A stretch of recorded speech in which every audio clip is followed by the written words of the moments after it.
Encore plus cash sur les propos du directeur général de BPI France, une grande banque d'investissement de l'État.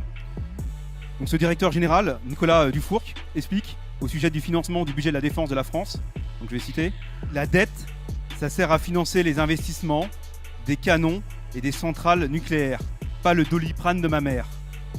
Fin de citation. De toute façon, on se doute bien que la mère de ce banquier n'a pas besoin d'un remboursement d'un Doliprane et qu'elle ne fait pas partie des 1,3 million de personnes qui fréquentent les restos du cœur et qui comptent chaque euro dépensé.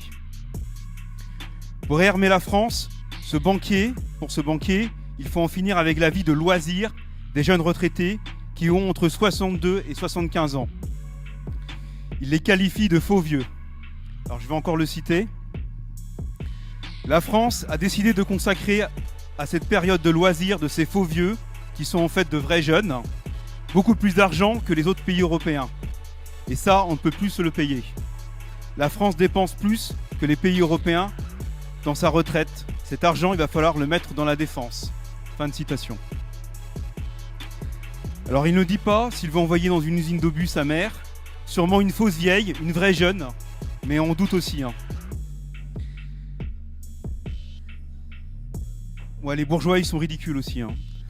Donc, Mélenchon, le Che Guevara de la gauche institutionnelle, lui est favorable à un réarmement, mais pour la défense passive, précise-t-il.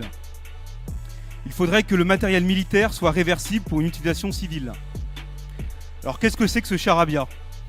Il veut peut-être un porte-avions nucléaire qui serait reconvertible en bateau-mouche. Bon. Les armes sont faites pour tuer ici comme là-bas, pour le plus grand bonheur des marchands d'armes et des intérêts généraux des capitalistes français. L'influence et la force de l'armée française leur ouvrent de nouveaux marchés. La défense active ou passive, organisée par l'État bourgeois français, ça veut dire une politique impérialiste française.